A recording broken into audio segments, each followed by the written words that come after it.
Coach, you made it clear on Twitter that you love some WHATABURGER as you've been recruiting in Houston. So what say ye about WHATABURGER versus everything else, especially your wide receivers coach friend Fesi Sitake and his retort towards you? I mean, honestly, I tell him all the time that I'm unbiased. I'm from St. Louis, so I'm not even from the West Coast or from Texas, and so I think I have a valid argument and a valid stance in the argument that I think WHATABURGER's is not even close. I mean, I've had both plenty of times, in and out and WHATABURGER and other places. And I don't think there's anything close when it comes to what they have on their menu overall, but just a bar none, their burger compared to anybody else, I don't think it's close. I love the conversation. It's our question of the day. We're having great traction on this. This is awesome. I'm actually a Five Guys burger guy. I love Five Guys. Spencer's. Yeah. I've never had WHATABURGER, believe it or not. So Go to Texas, I need to try WHATABURGER. Yeah, you'll get it. Yeah. So here's the deal. This is why people don't think it's great. And I said the same thing the first time I had it. You can't just go to WHATABURGER and just get a regular WHATABURGER, just the normal burger. You have to go and get something off their all-time menu. And I would refer you to, I refer as when people ask me, get the A1 thick and hearty burger or you get the patty melt. Okay. You have either one of those. And then you think In-N-Out is better, then I'll just say, all right, hey, we'll agree to disagree. But it'd be hard for me to believe if you had any one of those burgers that you would be able to say that it's not as good as any other burger you've ever eaten in your life. Okay, I love Five Guys. I will take your recommendation: the A1 thick and hearty or the patty melt at WHATABURGER. It's a little early for a burger, but it won't be after the show, so that's the good news. Yeah. All right, so we've been breaking down the running backs on the show today, and once a week we're talking about position groups. Running backs interesting because Tyson Williams and Emmanuel Super are out, but everyone else is back. There are lots of question marks there, lots of talent, some young guys. So what do you think of the group returning for 2020?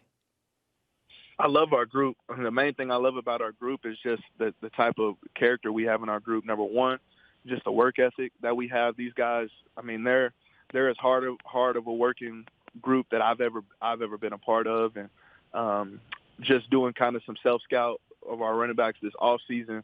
I thought we played as physical as we have played since I've been here, at BYU, and that's kind of been a challenge, the last two seasons to develop more physicality as a group with the way we finish our runs, the way that we block, just the way that we play the game overall. And a little of that can be attributed to them getting bigger and stronger.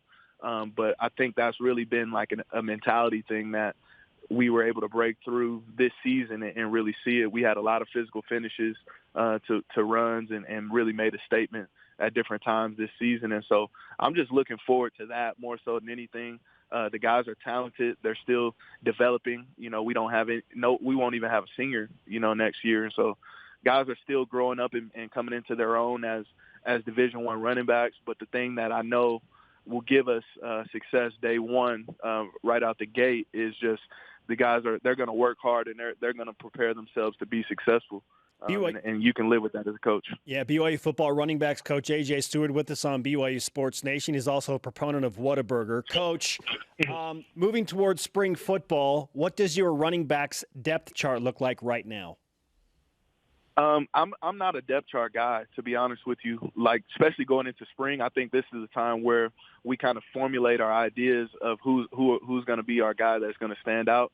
But the reason why I say I'm not a huge depth chart guy is you've seen the last 2 years that we've counted on every single person in our group to lead the way at times as well as contribute, to a significant role, on Saturdays. And so everybody in our room is going to be prepared to be the starting running back. They're going to be prepared to carry the load if they need to. And I think history's shown, at least since we've been here at BYU, is that everybody has to be prepared in that way. And so I don't really like coaching those guys to think, hey, let me just work to be a starting running back. I just want them to all be prepared to answer the call when their number's called, during the season. And there's a high likelihood that each one will have that opportunity at some point.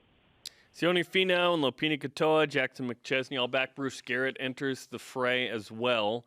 Is there a need for a JUCO or grad transfer running back or running backs in this group? Well, it's kind of like we were talking about going into last year. I think during this time, if we can recruit, we're going to recruit, and we're going to, we'll cover our bases and on all recruitable players. And if we find a guy that we think is a difference maker, then we have a number for them. We have a spot for them. Then we'll always take the best available players. And so we'll always, we won't leave any stone unturned, so to speak, in recruiting. And I think that's what you have to do.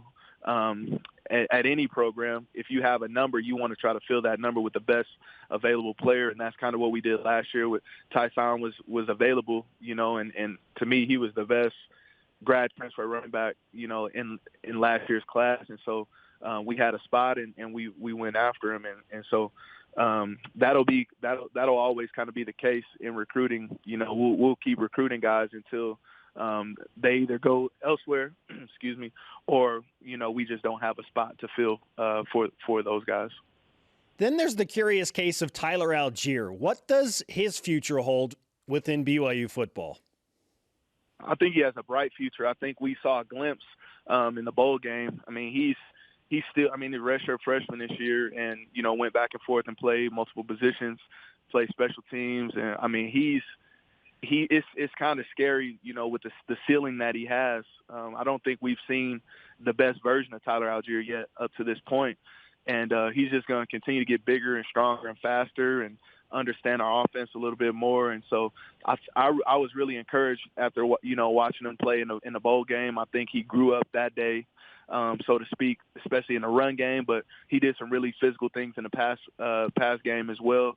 In the blocking game. So I'm very excited. And he's another guy that fits, what I was, alluding to earlier, just the work ethic that he puts in every day. I mean, if you see this guy practice, there's no surprise that he's had, the early success that he's had. I mean, he's going to give you everything he has every day. And so that's why I'm so high on him. And I know he'll have a bright future. Two questions to finish. One, is Tyler Allgeier a running back, or will he still be with the linebackers? And two, what's the future with Jackson McChesney? I believe both of those guys are running backs. I think they've proven that, up to this point. Jackson, we saw a glimpse, mostly UMass game. He did a really good job, stepped into the role that he had that game. We had some injuries, and he was able to play within the four games a redshirt can play. And so he stepped in, and he played Idaho State game as well.